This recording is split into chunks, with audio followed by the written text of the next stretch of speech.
하나님 말씀을 봉독하겠습니다. 누가복음 10장 29절에서 37절에 있는 말씀입니다. 누가복음 10장 29절에서 37절입니다. 그 사람이 자기를 옳게 보이려고 예수께 여짜오되 그러면 내 이웃이 누구이니까? 예수께서 대답하여 이르시되 어떤 사람이 예루살렘에서 여리고로 내려가다가 강도를 만나매 강도들이 그 옷을 벗기고 때려 거의 죽은 것을 버리고 갔더라. 마침 한 제사장이 그 길로 내려가다가 그를 보고 피하여 지나가고 또 이와 같이 한 레위인도 그곳에 이르러 그를 보고 피하여 지나가되 어떤 사마리아 사람은 여행하는 중 거기 이르러 그를 보고 불쌍히 여겨 가까이 가서 기름과 포도주를 그 상처에 붓고 싸매고 자기 짐승에 태워 주막으로 데리고 가서 돌보아 주니라. 그 이튿날 그가 주막 주인에게 대라니온 둘을 내어주며 이르되 이 사람을 돌보아 주라. 비용이 더 들면 내가 돌아올 때에 갚으리라 하였으니 내 생각에는 이 세 사람 중에 누가 강도 만난 자의 이웃이 되겠느냐? 이르되 자비를 베푼 자니이다. 예수께서 이르시되 가서 너도 이와 같이 하라 하시니라. 아멘. 어느 한 분이 쓴 책 가운데 피로사회라는 책이 있습니다. 우리가 사는 세상이 참 피로에 찌든 그런 삶을 살아가고 있다는 것도 느껴지는데, 저는 오늘 우리가 사는 이 세상은 아픔의 시대라고 여겨집니다. 사회도 아프고 또 교회도 아프다라고 느껴집니다. 이렇게 시대가 아픔이 되어진 것은 예전보다 더 잘 살고 더 좋은 집에 더 풍성한 삶을 살면서도 우리에게 아픔이 느껴지는 것은 예전보다도 더 우리의 살아가는 삶의 방식이 자기 중심적이고 이기심이 더 강해졌기에 우리가 사는 세상이 참 아프다고 여겨집니다. 다시 말하면 이기심과 자기 중심적인 삶을 살아가는 우리들로 인하여 우리의 관계에 불협화음이 있게 되어지고 그런 불협화음이 우리들을 아프게 하는 것입니다.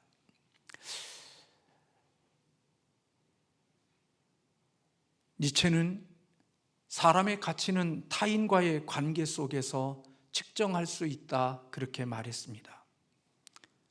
다시 말하면 사람들과의 관계를 어떻게 맺느냐에 따라서 우리의 인생의 삶이 달라질 수 있다는 것입니다. 오늘 우리 인간은 본질적으로 자기 이익에 충실한 존재들이기 때문에 타인의 이익이나 공공의 이익에 대한 삶에 초점을 두고 살지 않습니다. 그래서 우리는 늘 자기중심적으로 살아가는 우리들 때문에 관계를 잘 맺지 못하고 또 오히려 그런 관계들 속에서 아픔과 또 슬픔이 우리 가운데 속에 더 많아지는 것 같습니다. 우리가 어떻게 사람들과 좋은 관계를 맺으면서 살아갈 수 있을까? 대인관계의 핵심적인 능력은 바로 공감 능력에 있다, 그렇게 말씀드릴 수 있습니다. 오늘 자기중심적인 삶을 살아가는 것들로 인하여 아픈 이 시대에 우리에게 필요한 말씀이 있다면 로마서 12장 15절에 있는 말씀, 즐거워하는 자들과 함께 즐거워하고 우는 자들과 함께 울라고 하는 하나님의 말씀이 우리에게 필요하다고 여겨집니다.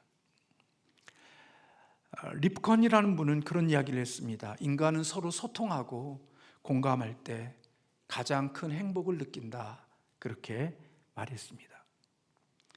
돈이 많고 명예가 있고 인기가 있을 때 우리가 행복한 게 아니라 인간은 서로 간에 소통할 줄 알고 공감할 줄 알 때 거기에 인생에 가장 행복함이 있다, 그렇게 정의했습니다. 사람이 서로 살아가면서 공감할 수 있는 능력을 가진다는 것, 그것은 얼마나 중요한 일인지 모릅니다. 왜냐하면 공감은 사람과 사람을 연결시킬 수 있는 능력이기 때문에 그렇습니다. 공감하는 교회가 되어지려고 하면 하나님의 공감하심에 적극적으로 참여하는 교회가 되어져야 하는 거죠.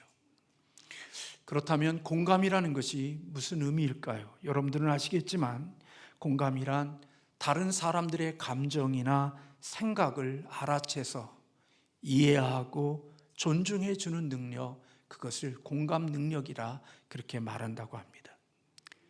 타인이 무엇을 느끼는지, 그리고 그것을 알아채리고 이해하고 그것을 상대방의 입장에서 바라볼 수 있는 능력, 그것이 바로 공감 능력입니다. 스티븐 코비는 성공하는 사람들의 7가지 습관이라는 책에서 이 땅에 있는 수많은 사람들 가운데 성공하는 사람들의 삶의 모든 여정을 다 추적해서 찾아내 보니까 성공하는 사람들에게는 7가지의 습관이 있음을 찾아냈습니다. 그는 기독교인은 아니지만 그가 그 책을 써 이 땅에 하나님의 일반적인 은총 가운데 나름대로 성공한 사람들의 모습을 보니까 그들 가운데는 자기 주도적인 삶을 사는 것 비롯해서 7가지의 습관을 갖고 있었다는 겁니다. 그 중에 성공하는 사람들의 습관 중에 5번째가 바로 먼저 이해하고 그 다음에 이해시키라 하는 것이 성공하는 사람들의 습관의 한 부분이었습니다.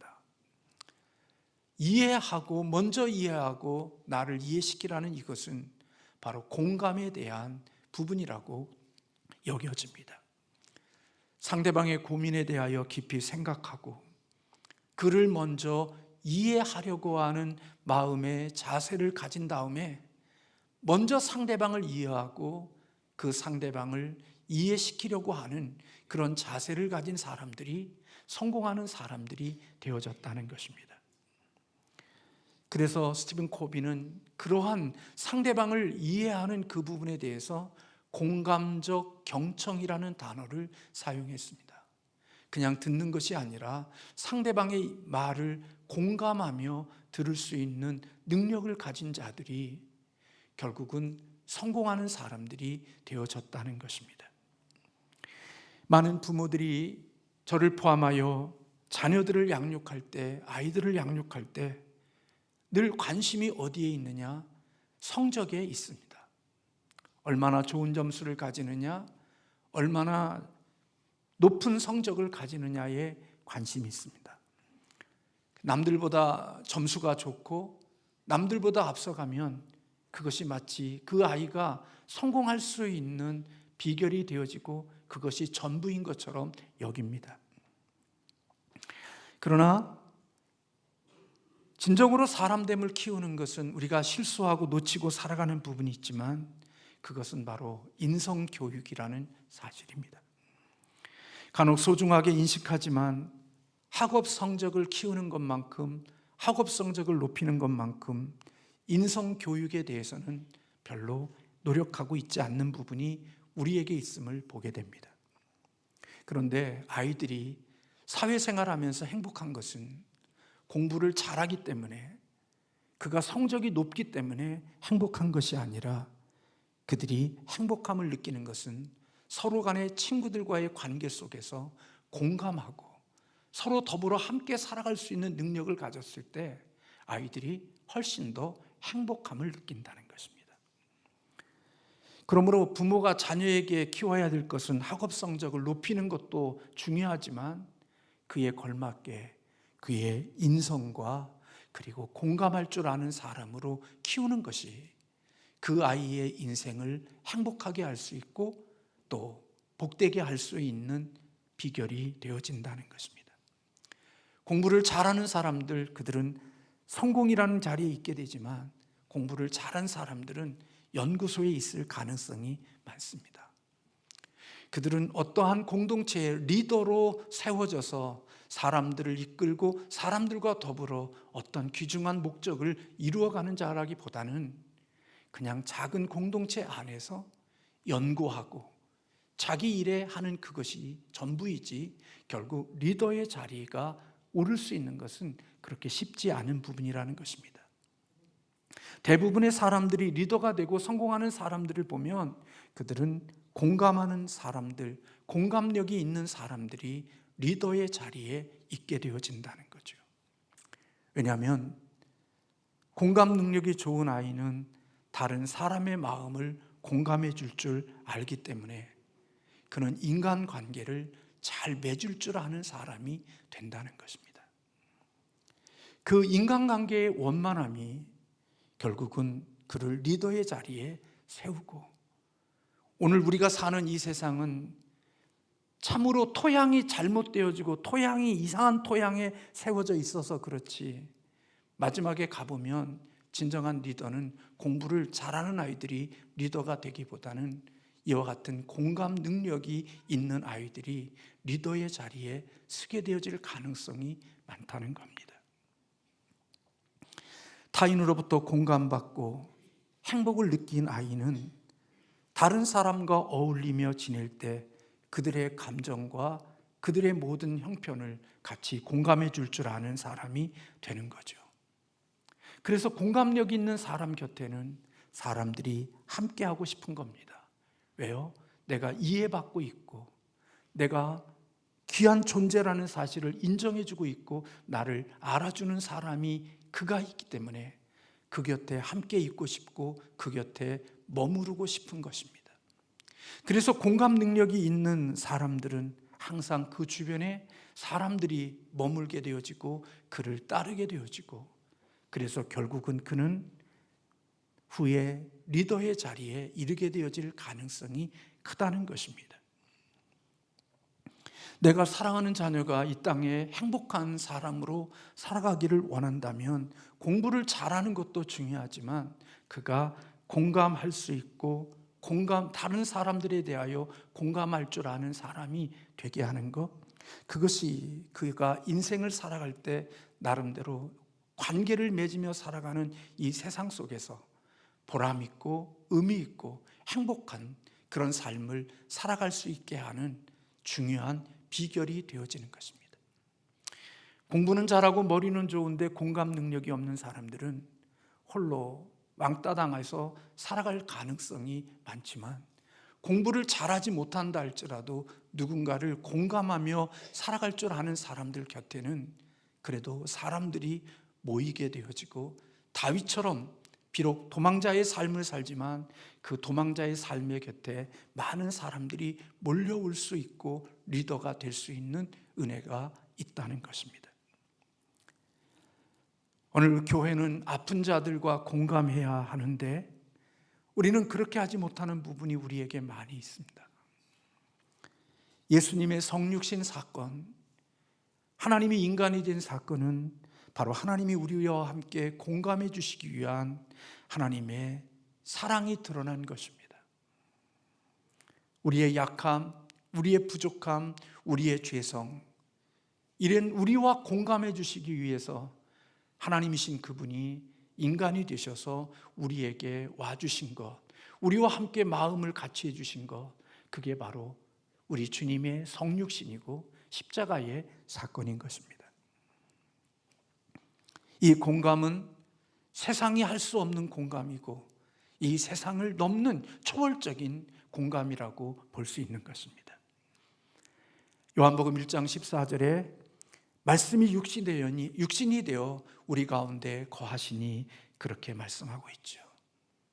하나님이신데 천지를 창조하신 분인데 그 천지를 창조하신 분이 죄인 되어진 우리들, 상처와 아픔을 가진 우리들과 함께 거하시는, 마음을 같이 해주시는 하나님이시라고 요한복음에서 말씀하고 있습니다. 오늘 본문은 우리가 너무나도 잘 알고 있는 말씀입니다. 강도 만난 사람에 대한 비유, 선한 사마리아 사람의 비유로 우리에게 알려져 있습니다. 그런데 이 비유에는 공감이라는 것이 어떤 것인지, 그리고 교회 공동체가 공감하는 공동체가 된다는 것이 어떤 것인지를 오늘 우리에게 모델로 가르쳐주고 있다, 그렇게 볼 수가 있습니다. 한 강도 맞는 사람을 대하는 사마리아 사람을 통해서 믿음을 가진 사람들이 공감하며 살아간다는 것, 그것이 어떠해야 하는지를 우리에게 보여주고 있는 것입니다. 공감이라는 것은 타인의 고난을 보고 그냥 지나칠 수 없는 마음이 공감이지요. 그래서 오늘 사마리아 사람은 거의 죽게 된 채 내버려진 강도를 만났을 때 그는 그를 보고 피하여 갈 수 없었다, 그렇게 말씀하고 있습니다. 오늘 말씀해 보면 오늘 33절에 그렇게 기록되어져 있습니다. 어떤 사마리아 사람이 여행하는 중 거기 이르러 그를 보고 불쌍히 여겼다 그랬습니다. 불쌍히 여기는 마음, 측은하게 여기는 마음, 그런 마음이 바로 공감하는 마음이고, 그렇게 불쌍히 여기는 마음 때문에 아무런 대가 없이 그에게 뭔가를 도움을 줄 수 있는 그것이 바로 공감이라고 볼 수 있는 것입니다. 그래서 그는 불쌍히 여기는 그 마음 때문에 상처에 올리브 기름과 포도주를 붓고 싸매어 주었고, 자기 짐승에 태워 여관으로 데려가 거기서 돌보아 주었다고 말씀하고 있습니다. 그리고 그 이후의 삶까지 오늘 그가 상황을 돌아보고 보살피는 모습이 오늘 본문 속에 나타나고 있습니다. 그의 선한 행동은 어떤 윤리적인 판단에서 나온 게 아닙니다. 목사이기 때문에 도덕적인 책임에서 나온 게 아닙니다. 내가 이 세상의 지도자니까 누군가를 도와줘야 돼간다고 하는 세상의 어떤 윤리적이고 도덕적인 것 속에서 이 일을 행하고 있는 게 아닙니다.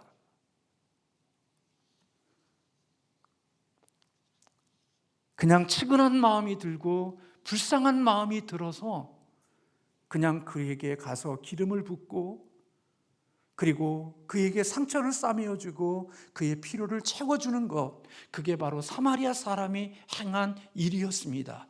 내가 목사니까 남을 도와줘야 될 책임이 있고, 내가 한 나라의 지도자니까 누군가를 도와줘야 된다고 하는 도덕적이고 윤리적인 것 때문에 도와주고 있는 게 아니라 그냥 불쌍히 여기는 마음 때문에, 측은히 여기는 마음 때문에 이 일을 행하고 있는 순수한 것입니다.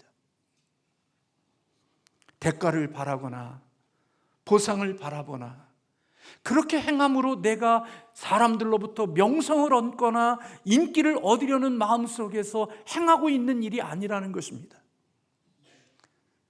도와주고 뭔가 그들의 어려움에 함께 참여해주고 사진 찍어서 내가 어떤 일들을 할 때 그 사진을 통하여 나를 유익하게 하려고 하는 어떤 목적을 가지고 이 일을 행하고 있는 게 아니라는 것입니다. 교회 안에서 주의 일하면 나중에 직분자를 뽑을 때 내가 이 직분자의 플러스 알파가 되니까 그런 계산과 그런 뭔가를 가지고 이 일을 행하고 있는 게 아니라 그냥 측은히 불쌍히 여기는 마음 때문에 이 일을 행하고 있는 겁니다. 윤리적이지도 않고 도덕적이지도 않는 것입니다. 아마 제사장과 레위는 바로 윤리적이고 도덕적인 것들에 대한 생각을 했을 것입니다. 왜냐하면 제사장과 레위인들은 하나님의 성전에서 섬기는 자니까, 그는 하나님을 섬기기 위해서는 더러운 것을 만지면 안 되니까요.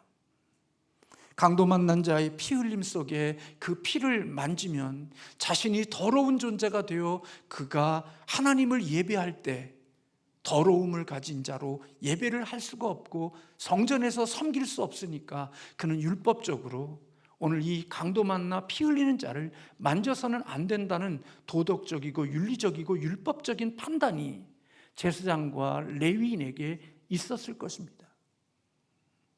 그러나 사마리아 사람들은 그런 것들에 대한 생각을 갖지 않았습니다.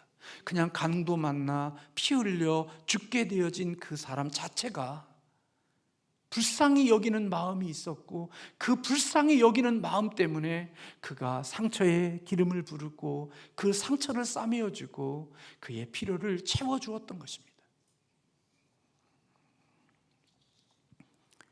그는 어떤 권력이나 힘을 가지고 있기에 내가 누군가를 도와줘야 된다고 하는 이런 책임감 때문에 그 일을 행하고 있는 게 아니라 순수함으로 바로 그를 돕고 있고 그의 필요를 채우고 있다는 겁니다.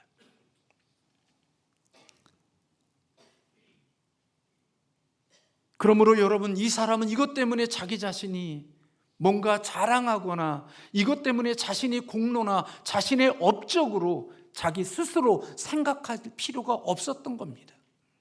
어떤 사심이나 어떤 조건이나 어떤 목적을 두고 그 일을 행한 것이 아니라 그냥 그를 불쌍했기 때문에 그냥 움직인 겁니다.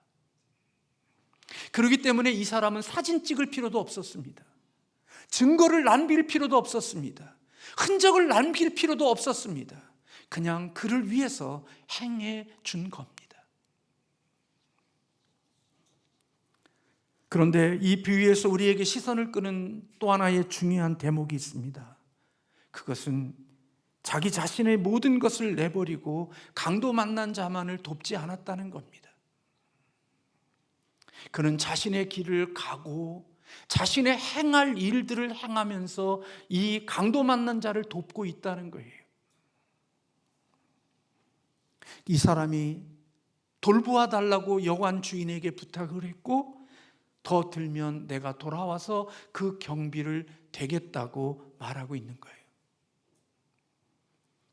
자신의 행할 일, 자신의 주체성, 자신의 정체성을 잃어버리지 않고 도움을 주고 있는 거예요.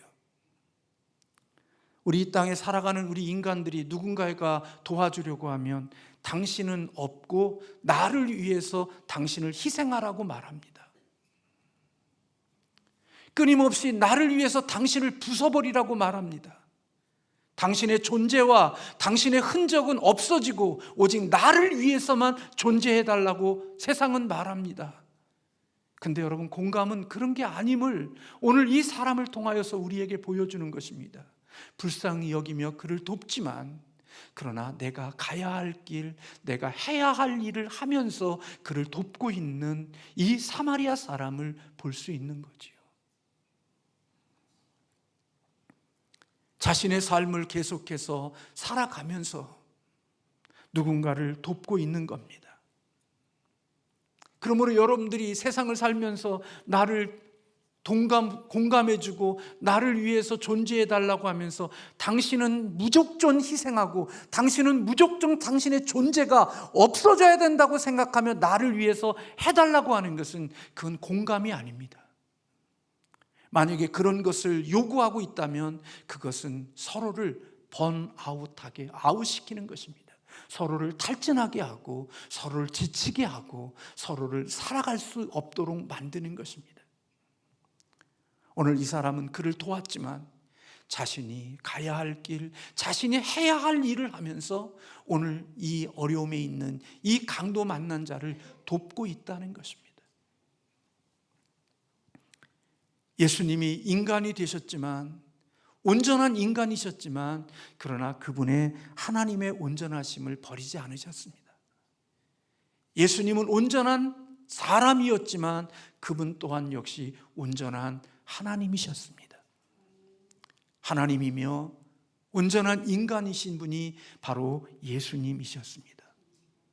그게 진정으로 도움을 줄 수 있고 공감할 수 있는 것입니다. 나를 없애버리고 누군가를 위해서 인생을 살라고 하면 그것은 진정한 도움도 아니고 진정한 공감도 되어지지 않는다는 것입니다. 그러므로 교회를 섬기며 어떤 세상 속에 가서 누군가에게 도움을 받으려고 하는 마음을 가지고 나를 위해서만 존재해주고 나를 위해서만 당신을 희생하라고 하면 그것은 진정한 공감이 될 수가 없는 것입니다. 진정한 공감은 자기 자신에 대해서 그리고 타의에 의하여서 할 수 있는 것이 아니라 내 마음속에 우러나오는 진정한 마음속에 있는 불쌍히 여기는 타인에 대한 그 마음을 함께 해줄 수 있는 마음이 바로 공감이라는 것입니다. 특별히 오늘 본문 말씀 속에 보면 예수님은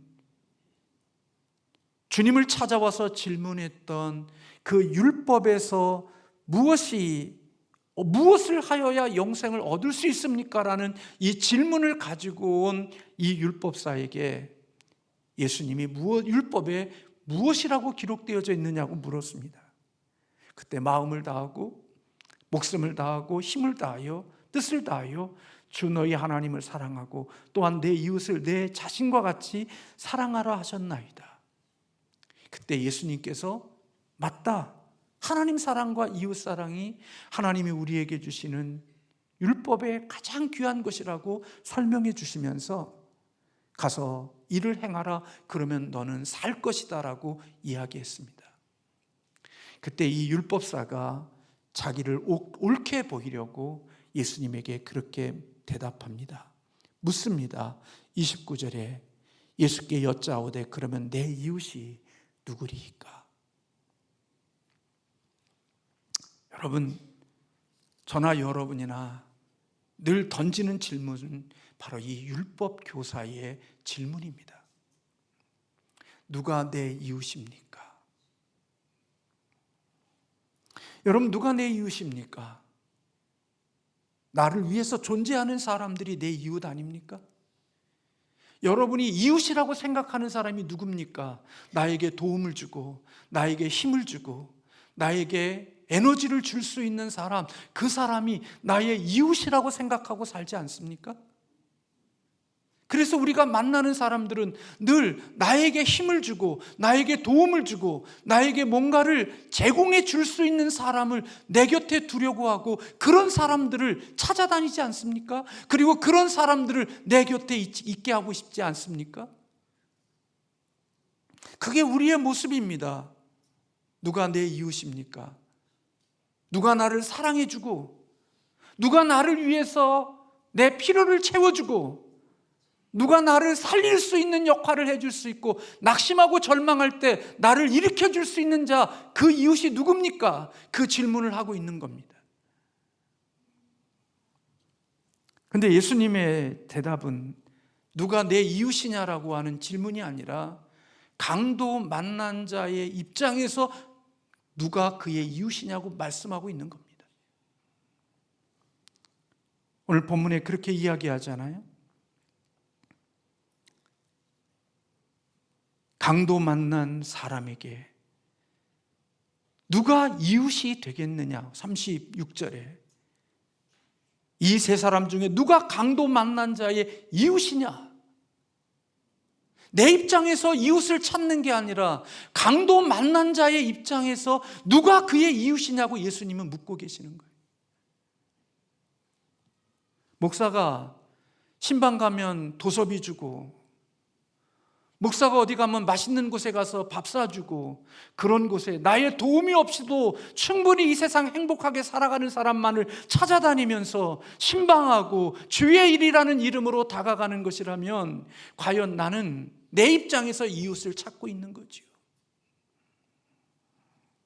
그러나 주님이 말씀하시는 이웃은 내게 도서비를 주고 내게 맛있는 식당에서 음식을 사주는 사람이 나의 목회자의 이웃이 아니라 강도 만난 자의 입장에서 그의 누구의 이웃이 되느냐, 그것을 지금 예수님께서 묻고 계시는 겁니다. 그때 사마리아 사람, 이 율법사가 그렇게 이야기합니다. 자비를 베푼 자입니다. 이 인간이 얼마나 교만한지 자기 입에서는 이방인인 사마리아 사람입니다라고 말 안 해요. 이방인, 나보다 내가 멸시하고 내가 사람같이 여기지 않는 사마리아 사람이 이 강도 만난 자의 이웃입니다라고 말하지 못하고 그냥 자비를 베푼 자입니다, 그렇게 말해요.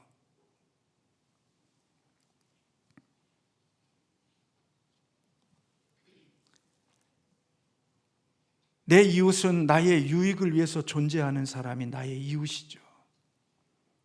그러면 우리는 평생 살면서 내 이웃이 누구인가만 관심 두고 인생을 살죠. 그러나 우리 그리스도인들이, 저나 여러분이 또 하나 던져야 될 질문은 내가 이웃이 되어져야 될 사람은 누군가에 대한 질문을 할 수 있는 자가 되어야 한다는 거예요. 내 이웃만을 찾고 내 이웃이 누군가만에 대한 관심이 있는 게 아니라 나는 누구의 이웃이 되어줘야 되는가, 나를 필요로 하는 이웃은 누구인가에 대한 질문이 우리 그리스도인들의 마음속에 있어야 될 질문임을 오늘 예수님께서 우리에게 가르쳐주고 계시는 거죠.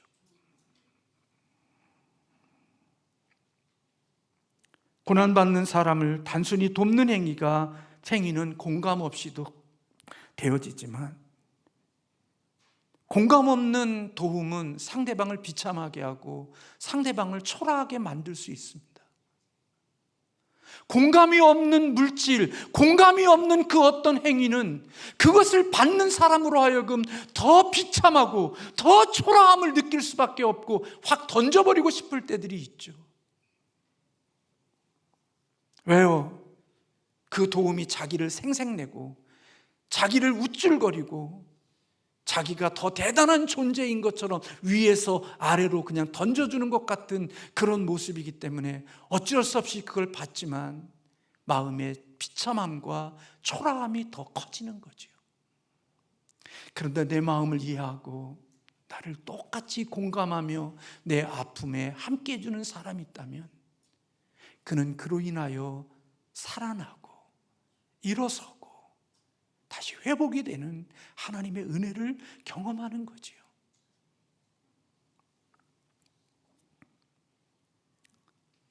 그래서 여러분, 공감은 자기 중심적인 생각으로나 타인의 강요로 이루어질 수 있는 게 아니에요. 효도해, 그런다고 해서 효도가 되는 게 아니고 자기 중심적으로 생각해서 효도하는 것도 아니에요.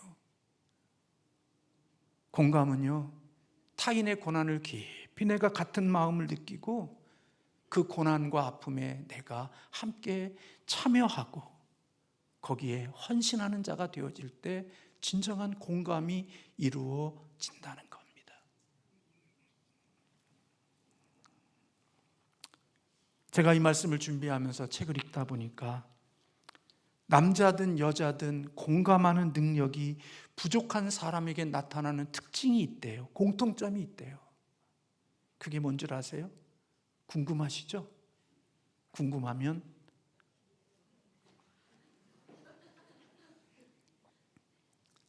표정이래요. 표정. 공감 능력이 없는 사람들의 표정은 언제나 굳어 있다는 거예요. 감정 상태가 늘 돌처럼, 돌멩이처럼 딱딱하게 굳어 있기 때문에 자기 마음의 감정도 스스로 알지 못할 뿐만 아니라 자기 감정을 알지 못하니까 다른 사람의 감정도 알 수가 없기 때문에 언제나 공감 능력이 떨어지는 사람들의 얼굴 표정이 항상 돌처럼 굳어 있다는 거예요. 저는 그 책을 읽으면서 나 아닌가? 나네? 다른 놈이 아니라 나네? 그런 생각이 들었어요. 얼굴이 굳은 사람, 남의 아픔을 같이 아파 못해요. 남의 기쁨에 함께 기뻐하지 못해요. 그래서 항상 이 모습을 변하지 않는 거예요. 근데요, 어른이 될수록 이 능력이 점점 줄어드는 것 같아요. 저희 하나는요, 죄송해요, 제가 무슨 요만한 젤리 하나 주잖아요. 할아버지 너무 고마워. 세상을 얻은 것 같아. 1억 복권이 당첨된 것처럼 젤리 하나 주면 할아버지 너무 고마워. 제가 좀 아프다면 할아버지 너무 아파. 어떡해. 순수한 거예요. 근데 그 마음이 세상 살아가면서 하나님이 원래 주셨던 그 마음이 점점 세상의 세파 속에 굳어져서 좋은 일 있어도 끄떡 안 하고 슬픈 일 있어도 끄떡 안 하는 거예요. 피리를 불어도 춤추지 않고 애곡을 해도 슬프지도 않고 울지도 않는 그런 무감각한 사람으로 살아가는 거죠. 제가 보니까요, 제가 죄송해요. 제가 이런 소리 이제는 안 해야 된다는 생각이 들었던 이유가 뭐냐면, 제가 우리 교회보다 밖에 나가서 설교하면 더 은혜를 받는다는 얘기를 한 적 했잖아요, 새벽에. 어느 분이 찾아와서 또 귀한 선물을 가지고 와서 저희 집사람에게 주면서 또 저에게 와서, 목사님, 제가 말은 안 했을 뿐인데 목사님 은혜 제가 은혜 많이 받고 있고요, 은혜 받고 있는 사람 많아요 목사님. 그래도 끄떡 안 하잖아요. 아무 감각이 없잖아요. 웃자고 하는 얘기도 저 인간 또 오늘 무슨 꿍꿍이 속이 있나.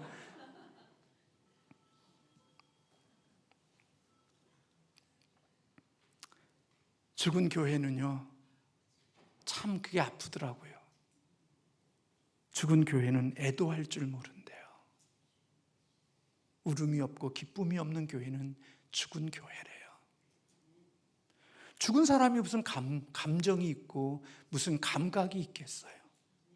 꼬집어도 아프지도 않고 물을 뿌려도 아프지도 않고 좋은 것 줘도 기쁘지 않고. 그러나 생명력 있는 교회는 바로 그와 같은 공감 능력을 가진 교회가 생명력 있는 교회라는 거예요. 남의 아픔을 같이 아파할 수 있고 기쁨 속에 같이 기뻐할 수 있는, 그것이 자기의 위치 때문에, 자기의 도덕적인 책임과 자기의 어떤 역할 때문에 그런 게 아니라 그냥 그 자체가 불쌍하고 그 자체가 아파서 어떤 사심이나 어떤 것들이 끼지 않는, 불순물이 끼지 않는 그 모습 그대로를 같이 해줄 수 있는 사마리아 사람 같은 이 사람이, 이런 사람들이 있는 교회가 건강한 교회고 생명력이 있는 교회라는 거예요. 그런데 오늘 우리가 사는 이 세상은 계산적이잖아요. 내가 뿌린 것 다 거두면 언제든지, 거둔 것만 거두고 나면 언제든지 이제 더 이상 여기서 거둘 게 없다고 생각하고 언제든지 미련 없이 떠날 수 있는 게 오늘 이 시대를 살아가는 우리 그리스도인들의 삶의 모습이잖아요. 순수함으로 공감하고 순수함으로 아파하고, 나의 어떤 것 때문이 아니라 그의 아픔과 그의 즐거움의 기쁨으로 동참할 수 있는, 그런 공감할 줄 아는 사람이 되어져야 그가 리더가 될 수 있고 그를 따르는 자가 있게 되어진다는 거예요. 사람은 알거든요.